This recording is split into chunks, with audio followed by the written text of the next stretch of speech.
नमस्कार किसान भाइयों, स्वागत है आप सभी का आपके अपने YouTube चैनल मौर्य बीज भंडार पे। किसान भाइयों, आज की वीडियो में हम बात करने वाले हैं गोभी में लगने वाली सभी प्रकार की बीमारियों के बारे में। यहाँ पर हम स्टार्ट करेंगे नर्सरी से। और गोभी में जितने भी प्रकार की बीमारियाँ हैं, चाहे वो झुलसा रोग हो या जो आपकी जड़ गलन है, इसके साथ साथ बहुत सारे विकार भी होते हैं, कुछ तत्वों की कमी भी होती है। इसकी संपूर्ण जानकारी आपको इस वीडियो के माध्यम से देने की कोशिश करेंगे। तो किसान भाइयों, अगर हम नर्सरी की बात करें तो गोभी की नर्सरी तैयार करना बड़ा रिस्की काम होता है। इसमें भी बहुत सारे फंगस लगते हैं। इसमें 3 प्रकार के फंगस मैं आपको बताता हूँ, जैसे डंपिंग ऑफ पाइथियम।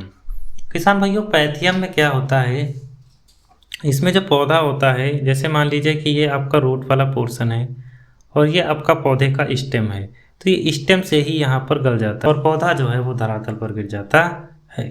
तो इस प्रकार के रोग को कहते हैं डंपिंग ऑफ पाइथियम। उसके बाद हम बात करेंगे डंपिंग ऑफ राइजोटोनिया। देखिए, राइजोटोनिया जो बीमारी है वो बहुत सारी फसलों में लगती है, जैसे आलू में लगती है और भी बहुत सारी फसलों में लगती है। राइजोटोनिया जो होती है वो जड़ की बीमारी होती है। ये जड़ जो है इसमें खराब हो जाती है आपकी, जिससे पौधा धीरे धीरे करके डैमेज हो जाता है। तीसरी जो बीमारी है वो है डंपिंग ऑफ फाइटोप्थोरा। किसान भाइयों, अगर हम फाइटोप्थोरा की बात करें तो इसमें क्या होता है कि जैसे मान लीजिए कि ये आपकी क्यारी है और क्यारी में आपने गोभी की बेरन जो है वो कर रखी है। तो इसमें होता क्या है, किसी पार्टिकुलर पार्ट में लगेगा और यहाँ पर पूरी जो बेरन है उसको नष्ट कर देगा। फिर ये फंगस थोड़ी दूरी पर फिर पहुँचेगा, वहाँ पर नष्ट कर देगा। इस प्रकार धीरे धीरे कर कर आपकी जो पूरी नर्सरी है वो नष्ट हो जाएगी। किसान भाइयों, अगर इसके उपचार की बात करें तो उपचार के लिए आप बहुत सारी दवाइयों का यूज कर सकते हो, जिसमें एक थायोफिनेट मिथाइल आती है, आपको 2 ग्राम पर लीटर के हिसाब से लेना है, और कापर जो है आपको 2 ग्राम पर लीटर के हिसाब से लेना है। इन दोनों दवाइयों का आपस में मिक्स करके और आपकी जो स्टेप्टोसाइक्लिन आती है, आपको 2 ग्राम का पाउच जो है 15 लीटर पानी में यूज करना है। किसान भाइयों, अगर हम इन तीनों दवा का मिलाकर स्प्रे करते हैं तो इन तीनों बीमारियों से हमें छुटकारा मिल जाता है। दूसरा है आपका कैप्टाप प्लस बावास्टीन को 2:1 में 3 ग्राम पर लीटर के हिसाब से आप इसका इस्तेमाल कर सकते हो। तो जो तीसरी दवा है उसमें यह है कि जो बायर कंपनी की एलियट आती है, एलियट आप 2 ग्राम पर लीटर के हिसाब से, और इसके साथ आपको कापर लेना है, कापर आपको लेना है 2 ग्राम पर लीटर के हिसाब से। इन दोनों को मिलाकर अगर आप स्प्रे करते हो तो ये जो तीनों बीमारियां हैं वो खत्म हो जाती हैं। बहुत सारे किसान भाई क्या करते हैं कि जो नेटिवो आती है बायर कंपनी की, बहुत सारे किसान भाई उसका स्प्रे अपने बेरन में करते हैं। तो मैं उन्हें बताना चाहता हूँ कि आप नेटिवो का स्प्रे अपनी बेरन में ना करें, क्योंकि इससे जो पत्तियां हैं वो टाइट हो जाती हैं और कभी कभी इनकी जो बढ़वार है वो रुक जाती है। तो किसान भाइयों, गोभी में सबसे पहली बीमारी जो आपको खेतों में देखने को मिलती है वो है गोभी में पत्ता झुलसा रोग। किसान भाइयों, अगर पत्ता झुलसा रोग की बात करें तो इस रोग में जो पत्तियां हैं वो किनारों से झुलसती हैं और धीरे धीरे आगे बढ़ती रहती हैं। समय से इलाज ना होने पर ये पूरे पौधे को नष्ट कर देती हैं। गोभी में झुलसा रोग कभी कभी ज़्यादा नाइट्रोजन की अधिकता से हो जाता है, या अगर आप खेतों में ज़्यादा नाइट्रोजन का भी प्रयोग करते हो तो इस प्रकार के रोग आपको देखने को मिलते हैं। जब मौसम में उतार चढ़ाव हो और आपके खेतों में नमी बहुत ज़्यादा हो तो ऐसी स्थिति में झुलसा रोग आने की संभावना रहती है। आप यहाँ पे देख सकते हो कि ये जो बीमारी है यहाँ पे गोभी में है और ये ऊपरी सिरे से स्टार्ट हुई और धीरे धीरे कर कर पूरे पौधे को कवर कर लेती है। जैसे आप यहाँ पर बंद गोभी में देख सकते हो कि पूरा का पूरा जो है पार्ट आपका खत्म हो गया है, सड़ गया है। तो इस प्रकार से धीरे धीरे हमारी जो फसलें हैं वो पूर्णतया नष्ट हो जाती हैं। किसान भाइयों, अगर हम इसकी रोकथाम की बात करें तो हम यहाँ पर आपको बहुत सारी दवाइयाँ बताने वाले हैं, जिनका उपयोग करके आप इनकी रोकथाम कर सकते हो। इसमें कुछ दवाइयाँ महंगी भी हैं और कुछ दवाइयाँ सस्ती भी हैं। किसान भाइयों, अगर सबसे पहली दवाइयों की बात करें तो जो आपकी थायोफिनेट मिथाइल आती है उसको आपको 300 ग्राम पर एकड़ के हिसाब से लेना है, और कापर ऑक्सीक्लोराइड आपको 300 ग्राम पर एकड़ के हिसाब से लेना है। और जो आपका स्टेप्टोसाइक्लिन आती है 2 ग्राम आपको 15 लीटर पानी में यूज करना है। 1 एकड़ में आपको 10 पंप 15 लीटर के लगाने हैं, 150 लीटर पानी का उपयोग करना है। किसान भाइयों, आप जब कभी इनका स्प्रे करें, चाहे कोई भी दवा हो गोभी में, तो आप इसके साथ चिपक का प्रयोग जरूर करें। दूसरी दवा की बात करें तो दूसरी दवा जो बायर कंपनी की आती है, इसका उपयोग बेरन में भी करते हैं और भी बहुत सारी फसलों में करते हैं, जिसका नाम है एलियट। एलियट आपको 400 ग्राम पर एकड़ के हिसाब से लेना है और इसके साथ आपको लेना है कॉपर 300 ग्राम पर एकड़ के हिसाब से। इन दोनों को मिलाकर आप 1 एकड़ में 150 लीटर पानी का उपयोग करें, स्प्रे करें और चिपक को किसान भाइयों आप जरूर मिलाएं। तीसरी दवा जो है वो स्कोर है, आपको 200 ml पर एकड़ के हिसाब से लेना है। इसके साथ आपको कॉपर मिलाना है 300 ग्राम पर एकड़ के हिसाब से और स्टेप्टोसाइक्लिन 2 ग्राम 15 लीटर पानी में आपको मिलाना है। किसान भाई इसके साथ भी आप चिपक का उपयोग जरूर करें, इसके भी बहुत अच्छे रिजल्ट देखने को मिलते हैं। चौथी दवा है नेटिवो। नेटिवो की बात करें तो ये बायर कंपनी का आता है और 150 ग्राम पर एकड़ के हिसाब से आपको इसका इस्तेमाल करना है। पांचवी दवा है कैब्रियोटाप, जो BASF कंपनी की आती है। इसको आपको 400 ग्राम पर एकड़ के हिसाब से लेना है और इसमें आपको बावस्टीन जो है, इसके अंदर कार्बेंडाजेम होता है, उसको आपको 250 ग्राम पर एकड़ के हिसाब से लेना है। इसके भी बहुत अच्छे रिजल्ट आपको देखने को मिलते हैं। जो छठी दवा है वो है मेलोडी। इसको आपको 400 से 500 ग्राम पर एकड़ के हिसाब से लेना है। इसमें आपको 2 टेक्निकल देखने को मिलते हैं। जो पहला टेक्निकल है वो है आपका इप्रोवेली कार्ब और दूसरा है आपका प्रोपिनेप। सातवीं दवा की बात करें तो आप थायोफ्रेंड मिथाइल ले सकते हो 300 ग्राम पर एकड़ के हिसाब से। इसके साथ आपको लेना है एंट्राकॉल 400 ग्राम पर एकड़ के हिसाब से। शुरुआती अवस्था में ये दवाइयाँ जो है बहुत अच्छे रिजल्ट दिखाती हैं। आठवीं दवा की बात करें तो आप एमिस्टाटाप 200 ml पर एकड़ के हिसाब से ले सकते हो। इसके अलावा भी बहुत सारी दवाइयाँ आती हैं। मैं अपने शॉप पर जिन दवाइयों का यूज करता हूँ वो यही दवाइयाँ हैं और इनके भी बहुत अच्छे रिजल्ट देखने को मिलते हैं हमें। किसान भाइयों, दूसरे रोग की बात करेंगे जो गोभी में ज़्यादातर देखने को मिलता है, तना सड़न रोग। यानी हमारी जो जड़ होती हैं वो धीरे धीरे काली पड़ जाती है और पौधा जो है वो सूख जाता है। तो ये रोग हमारे खेतों में फंगस के कारण लगता है। जब खेतों में नमी बहुत ज़्यादा होती है या बारिश जो है वो ज़्यादा हुई हो, उन खेतों में क्या होता है कि खेतों में नमी जो है वो ज़्यादा होती है। कहने का मतलब ये है कुछ एरिया जो होती बलुई होती हैं, तो बलुई एरिया में नमी की मात्रा जो है वो कम देखने को मिलती है, लेकिन कुछ एरियो में जो नमी की मात्रा है ज़मीन में वो ज़्यादा होती है। और जहाँ पर ज़्यादा होती है तो इस प्रकार के रोग आपको देखने को मिल सकते हैं। इस रोग की पहचान हमें दोपहर के समय ही होती है। दोपहर के समय पौधों की पत्तियां मुरझाई हुई तथा पौधे सूखे सूखे दिखाई देते हैं। किसान भाइयों, अगर आप इस रोग की जानकारी लेना चाहते हो, अगर आप अपने सुबह खेत में गए हो तो आपके सारे पौधे हष्ट-पुष्ट जवान दिखेंगे। शाम के टाइम भी आपको हष्ट-पुष्ट जवान दिखेंगे, लेकिन जब धूप पड़ती है इन फसलों के ऊपर तो ये पौधे जो हैं वो आपको मुरझाए हुए दिखाई देते हैं। तो किसान भाइयों, जब आपके खेतों में नमी ज़्यादा हो, बरसात ज़्यादा हो, तो ऐसी स्थिति में आप बहुत सारी दवाइयों का यूज कर सकते हो। और जो आपका चौथा है वो है तने के निचले हिस्से में जली धब्बे आपको दिखाई देते हैं।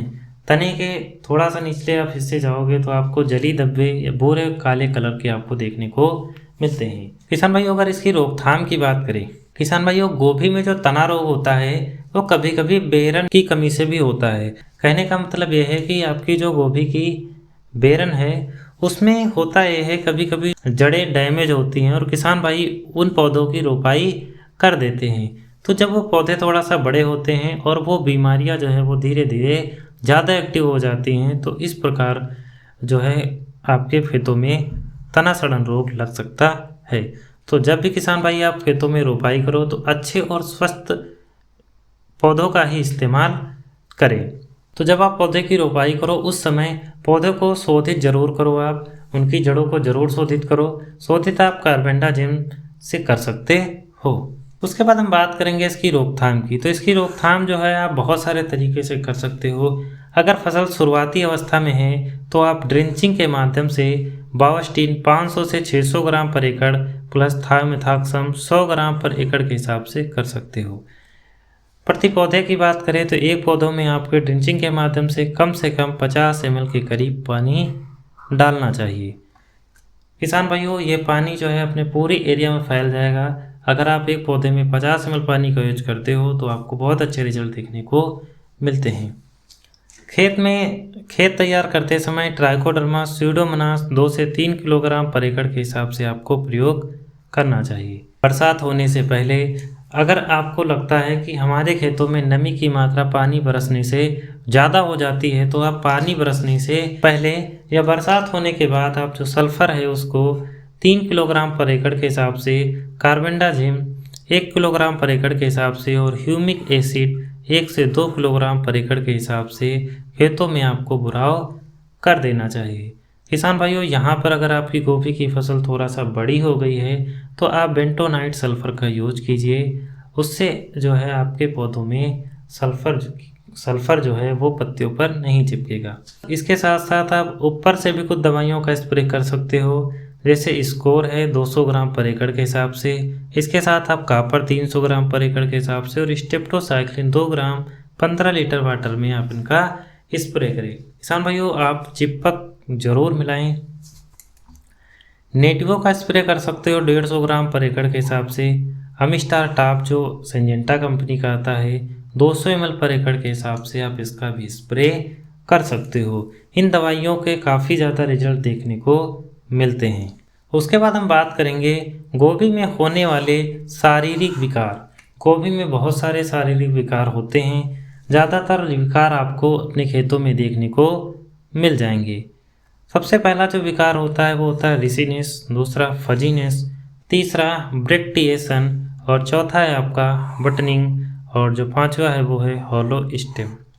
ये सारी बीमारियां आपको देखने को मिल जाती हैं। किसान भाइयों, अगर हम रिसीनेस और फजीनेस की बात करें तो ये दोनों रोग लगभग समान होते हैं। रिसीनेस में गोभी के फूलों में रोए होते हैं और रोए के बीच में आपको छोटा छोटा स्पेस देखने को मिलता है। फजीनेस में गोभी के फूल में रोए होते हैं और स्पेस जो है वो नहीं होता है।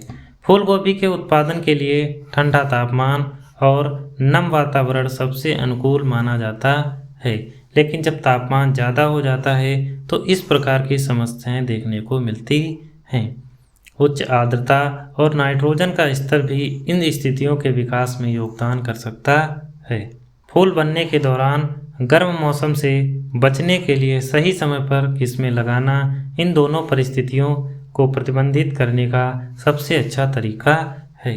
कहने का मतलब ये है कि आप दुकानों पर जब गोभी का बीज खरीदने के लिए जाते हो तो वहाँ पर आपको दुकानदार बताता है कि इस वैरायटी का यूज करो, ये बहुत अच्छी वैरायटी और इस मौसम में हो जाएगी। लेकिन किसान भाइयों, ऐसा नहीं होता है। कभी कभी खुद दुकानदार जो हैं या तो उन्हें खुद नहीं पता होता है या तो वो आपसे झूठ बोलते हैं और आपको गलत वैरायटी दे देते हैं, जिससे इस प्रकार की समस्याएं आपको देखने को मिल सकती हैं। किसान भाइयों, बिना जानकारी के आप बीजों को ना खरीदें, क्योंकि खेती जो है वो आपकी सबसे बड़ी पूंजी होती है। अगर आपका बीज खराब हो जाएगा तो आपकी पूरी फसल जो है वो खराब हो जाएगी। फूल गोभी में फजीनेस कभी कभी लंबे डंठलों के कारण भी होता है। कभी कभी गोभी में आपको देखने को मिलेगा जो किसान भाइयों देसी वैरायटी होती हैं, जैसे आप डॉक्टर कंपनी की कतकी है या कुंवारी है या अगहनी है या पूसी है। तो इन वैरायटियों में होता क्या है कि जो डंठल होते हैं वो काफ़ी ज़्यादा लंबे हो जाते हैं। लंबे होने के कारण जो है इस प्रकार की समस्या भी आपको देखने को मिलती है। उर्वरता एक ऐसी स्थिति है जिसमें फूलों के भाग सिर के माध्यम से बढ़ते हैं और छोटी सफ़ेद या बैंगनी रंग की कलियां बनती हैं। आप देख सकते हो, ये जो फोटो आपको दिख रहा है ये है रिसनेस। रिसनेस में आपको देख सकते हो यहाँ पर रोएं तो आपको दिख रहे होंगे, इनके बीच में आपको छोटा छोटा सा स्पेस भी देखने को मिल जाएगा। लेकिन जो फजीनेस होता है, ये आपकी जो प्रॉब्लम है ये है आपकी फजीनेस की। फजीनेस में आपको रोएं देखने को मिलेंगे, इनके बीच में स्पेस जो है आपको देखने को नहीं मिलेगा। उसके बाद हम बात करेंगे ब्रेक्टिएशन। जो आपकी तीसरी कंडीशन होती है वो है आपकी ब्रेक्टिएशन। इसमें गोभी के फूलों के बीच में छोटे छोटे हरे पत्ते निकल आते हैं। यह स्थिति आमतौर पर सिर के गठन के समय उच्च तापमान और कम मिट्टी की नमी के स्तर के कारण होता है। जो छोटे छोटे पत्ते आपको फूलों के बीच से दिखाई देते हैं, अगर तापमान जो है वो ज़्यादा है या मिट्टी में नमी की कमी है तो इस प्रकार की स्थितियां आपको देखने को मिल जाएंगी। तीसरा कारण है कि अत्यधिक नाइट्रोजन के स्तर के कारण तेजी से वनस्पति विकास के परिणाम स्वरूप ढीले फूल का निर्माण भी हो सकता है। कहने का मतलब यह है कि जब फूल गोभी में फूल का गठन हो रहा है, अगर उस समय आप नाइट्रोजन का प्रयोग ज़्यादा करते हो तो ऐसी स्थिति में जो पौधे हैं उसमें वनस्पति विकास ज़्यादा होने लगता है और इस प्रकार की समस्याएं आपको देखने को मिल सकती हैं। आप यहाँ पे देख सकते हो कि ये हमारा गोभी का फूल है, इसके बीच में आपको इस प्रकार की छोटी छोटी पत्तियाँ जो हैं वो देखने को मिल जाएंगी। उसके बाद जो हम चौथा कारण बताएंगे वो है बटनिंग। बटनिंग जो है वो एक बहुत बड़ी समस्या है। बटनिंग एक ऐसा शब्द है जिसका उपयोग छोटे फल बनाने वाले पौधों की स्थिति का वर्णन करने के लिए किया जाता है, जो कभी भी विपणन योग्य आकार तक नहीं पहुंचते हैं। यानी कहने का मतलब ये है कि बटनिंग एक ऐसा शब्द है, ऐसी प्रक्रिया है जिसमें पौधे का छोटे रूप में ही फूलों का विकास हो जाता है और वो पौधे मार्केट में बेचने योग्य नहीं होते हैं। बटनिंग आमतौर पर छोटे पौधों पर फूल फल विकसित होने का परिणाम है, जहां फूल के विकास का समर्थन करने के लिए पर्याप्त पत्ती क्षेत्र नहीं है। बटनिंग के कारण होने वाली स्थितियों में रोपण के समय ठंडे तापमान, रोपण के समय 80 फ़ारेनहाइट से अधिक तापमान, कम मिट्टी की उर्वरता जैसे नाइट्रोजन है, सूक्ष्म पोषक तत्वों की कमी, मिट्टी की कम नमी, बीमारी या कीड़ों से होने वाली क्षति शामिल होती है। यानी बटनिंग की जो प्रक्रिया होती है उसमें अगर तापमान आपका ज़्यादा हो जाता है, आपकी मिट्टी में कमी है, पोषक तत्वों की मिट्टी में कमी है जैसे नाइट्रोजन की कमी या और भी बहुत सारे तत्वों की कमी, या ज़मीन में कुछ इस प्रकार के कीड़े लग गए जो पौधे का विकास नहीं कर पाए, तो ऐसी स्थिति में जो बटनिंग की प्रक्रिया है वो आपको देखने को मिल जाती है। उसके साथ रोपाई के समय बहुत पुराने पौधों का उपयोग करना भी बटनिंग का एक प्रमुख कारण होता है। बहुत सारे किसान भाई क्या करते हैं कि जैसे नर्सरी जो है वो लगभग 25 से 30 दिन में तैयार हो जाती है, लेकिन बहुत सारे किसान भाई नर्सरी को 45 दिन के बाद ही लगाते हैं। तो ऐसी स्थिति में जो है बटनिंग की प्रक्रिया आपको देखने को मिल जाएंगी। शुरुआती मौसम की किस्मों के साथ बटनिंग भी होने की अधिक संभावना होती है। किसान भाइयों, अगर मैं बात करूं जो शुरुआती मौसम की किस्में होती हैं, देखिए हमारे एरिया में जो शुरुआती मौसम की किस्में हैं वो ज़्यादातर यहाँ पे चलती हैं डॉक्टर कंपनी की अर्ली या फर्स्ट अर्ली। तो ये जो गोभियाँ होती हैं देसी वैरायटी होती हो, इसमें इस प्रकार की समस्याएं जो है वो देखने को मिल जाती हैं। पौधे जो रोपाई के समय थे उनमें रोपाई के बाद पत्ती की वृद्धि कम हो जाती है और यह कम पत्ती वृद्धि बटनिंग का प्रमुख कारण होता है। यानी जब आप पौधे की खेत में रोपाई करते हो तो रोपाई होने के साथ जो पत्ती की वृद्धि होती है वो कम हो जाती है और वही धीरे धीरे बटनिंग का रूप ले लेती है। रोपाई के समय 14 से अधिक पत्ते वाले और 1.1 ग्राम से अधिक सूखे वजन वाले पौधे गंभीर बटनिंग के लिए प्रमुख माने जाते हैं। यानी रोपाई के समय अगर आपके जो नर्सरी है उसके पौधे की जो पत्तियां हैं वो 14 से अधिक हो गई, यानी जो सूखे पौधे का वजन है वो 1.1 ग्राम से अधिक हो गया, तो इस प्रकार के जो पौधे होते हैं उसमें बटनिंग की प्रक्रिया जो है वो देखने को मिल जाती है। देख सकते हो यहाँ पे कि ये आपका छोटा सा पौधा और उसमें फ्लावर की स्टेज। छठी पांचवी स्थिति की बात करें तो जो पांचवी स्थिति की आपको देखने को मिलती है वो देखने को मिलती है ब्लाइंड बड। ब्लाइंड मतलब होता अंधा। ब्लाइंड बड एक ऐसी स्थिति है जहां फूल गोभी के पौधे पर कोई केंद्रीय वृद्धि बिंदु नहीं बनता है और कोई सिर विकसित नहीं होता है। यह स्थिति आमतौर पर अत्यधिक गर्म मौसम की अवधि से जुड़ी होती है, जिसमें दिन के समय हवा का तापमान 86 डिग्री फ़ारेनहाइट से अधिक और रात के समय हवा का तापमान 77 डिग्री फ़ारेनहाइट से अधिक होता है। अन्य कारक जो सिर के गठन की कमी का कारण बन सकते हैं उनमें यांत्रिक चोट, कीट क्षति और पक्षियों को खिलाना शामिल है। कुछ किस्में अन्य किस्मों की तुलना में इस स्थिति के प्रति अधिक संवेदनशील होती हैं। किसान भाइयों, अगर आपने देखा होगा कि आपके खेतों में कुछ पौधे ऐसे मिल जाते हैं जो ब्लाइंड बड की स्थिति उसमें देखने को मिलती है। कहने का मतलब ये है कि पौधे विकास तो अच्छा कर लेते हैं लेकिन उसमें फूल की जो स्थिति होती है वो नहीं बनती है। कभी कभी ये कमी ज़्यादा तापमान के कारण भी होती है, कभी कभी वैरायटियों को चूज करने में जो गलती होती है उसके कारण भी होती है। तो बहुत सारी स्थितियां हैं जिनके कारण इस प्रकार की समस्याएं आपको देखने को मिलती हैं। कभी कभी माइक्रोन्यूट्रिएंट्स की कमी के कारण भी इस प्रकार की स्थितियां आपको देखने को मिलती हैं। आप यहाँ पे देख सकते हो कि पौधे का विकास तो पूरा हुआ है, लेकिन यहाँ पर आपको फ्लावरिंग की जो स्थिति है वो दिखाई नहीं दे रही है। यहाँ पर देखिए कि जो फ्लावर तो बना, लेकिन फ्लावर आपका खराब है, बहुत अच्छा फ्लावर नहीं हुआ है। छठी बीमारी की बात करें, यानी आप छठे विकार की बात करें, तो वो है होलो स्टेम। होलो स्टेम की बात करें तो इसमें खोखले तने के लक्षण आंतरिक तने के ऊतकों में छोटी छोटी दरारों के रूप में शुरू होते हैं। जैसे जैसे तना बढ़ता है, दरारें फैलती हैं और गुहाएं बनती हैं। ये गुहाएं सिर में फैल सकती हैं। खोखला तना उन स्थितियों से जुड़ा होता है जो पौधों की वृद्धि के विकास को प्रोत्साहित करती है, जिससे व्यापक पौधों की दूरी और उच्च नाइट्रोजन स्तर शामिल है। होलो स्टेम की जो प्रक्रिया होती है वो हमारे नर्सरी से ही तैयार हो जाती है। नर्सरी में ही बीच में आपको छोटे छोटे दरारें देखने को मिलती हैं, और जब आपका पौधे को आप ट्रांसप्लांट करते हो तो ऐसी स्थिति में जैसे जैसे पौधे का विकास होता जाता है वैसे वैसे दरारें जो है वो बढ़ती चली जाती हैं, और कभी कभी ये दरारें पौधे के ऊपरी भाग में पहुंच जाती हैं और आपका पूरा का पूरा जो गोभी का फूल है वो खराब हो जाता है। इसका जो कारण होता है वो पौधे की व्यापक दूरी हो सकती है, उच्च नाइट्रोजन स्तर भी हो सकता है। यानी अगर आप नाइट्रोजन का ज़्यादा प्रयोग करते हो तो भी आपको इस प्रकार की समस्याएं देखने को मिलती हैं। तीसरी समस्या हो सकती है जड़ में किसी भी प्रकार की, जैसे राइजोटोनिया, डंपिंग ऑफ राइजोटोनिया लग गया, यानी जड़ खराब हुई।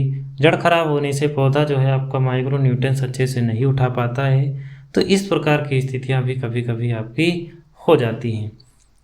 ठीक है, कभी कभी ये स्थितियां बोरान की कमी के कारण भी हो सकती हैं। उपयुक्त पौधों की दूरी पर इसमें उगाना और संतुलित और उचित निषेचन प्रदान करना आमतौर पर खोखले तनों के गठन को रोक देता है। कहने का मतलब यह है कि आप अच्छी किस्मों का चुनाव से भी इस प्रकार की प्रक्रिया को कम कर सकते हो, और उचित निषेचन प्रदान करके भी खोखले तनों के गठन को रोका जा सकता है। आप देख सकते हो कि गोभी का फूल है। पहले ये छोटी सी दरारें थी, धीरे धीरे जैसे जैसे इनके बीच में स्पेस बढ़ता गया और ये गुहाएं जो है वो बढ़ती चली गई। धीरे धीरे कभी कभी ये गुहाएं जो है पौधे के ऊपरी भाग में पहुंच जाती हैं। जैसे पौधे के इस भाग में पहुंची, आप पौधे को जड़ से काटने की कोशिश करोगे तो ये फूल जो है वो ऑटोमेटिक यहाँ से टूट जाएगा।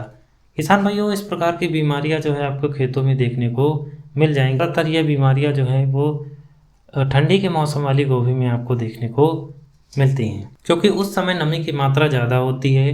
जड़ सड़न और बहुत सारी बीमारियां इसका कारण बन सकती हैं। उसके बाद बात करेंगे मोलिबेडनम डिफिशियंसी, यानी गोभी में मोलिबेडनम की कमी। अधिक अम्लीय भूमि में मोलिबेडनम की कमी हो जाती है। यानी अगर आपके जो मिट्टी का पीएच है वो 5 से कम हो जाता है तो भूमि जो है वो आपकी अम्लीय हो जाती है। तो इस प्रकार की स्थिति जो है आपको देखने को मिल सकती है। इस कारण पौधे के सिरा का ही विकास होता है। इससे पौधे की पत्तियां धनुषाकार टेढ़ी मेढ़ी हो जाती हैं। इसके लिए अमोनियम मोलिब्डेट 1 किलो पर एकड़ के हिसाब से डालें तथा पीएच मान को 7 से ज़्यादा रखें। देखिए, किसी भी पौधे को जो माइक्रोन्यूट्रिएंट्स पौधा तब लेता है, कोई भी पौधा जो है वो माइक्रोन्यूट्रिएंट्स तभी लेता है जब मिट्टी का पीएच जो है वो 7 से ज़्यादा होता है। अगर मिट्टी का पीएच 5 से कम होता है तो ऐसी स्थिति में आप कोई भी माइक्रोन्यूट्रिएंट्स पौधे के अगल बगल या आसपास डालोगे तो पौधा उस माइक्रोन्यूट्रिएंट्स को नहीं उठाएगा। तो इसलिए आप मिट्टी का पीएच ज़रूर मापें। आप लैब में जाकर भी मिट्टी का पीएच माप सकते हैं। अपने खेतों में कौन सी कमी है इसके बारे में भी जानकारी ले सकते हो। आप देख सकते हो यहाँ पर कि ये जो पौधे का जो स्टेम है, तना है, पत्तियों के जो तने हैं उन्हीं का विकास होता है। धीरे धीरे पत्तियाँ सिकुड़ती चली जाती हैं और चाकू के आकार की हो जाती हैं। उसके बाद हम बात करेंगे कैल्शियम डिफिशियंसी, यानी गोभी के खेतों में कैल्शियम की कमी। कैल्शियम की कमी के लक्षण नई पत्तियों पर शुरू होते हैं। ये लक्षण ज़्यादातर पत्तियों के किनारों पर देखने को मिलते हैं। कैल्शियम की कमी के कारण गोभी के फूल पीले होकर मर जाते हैं।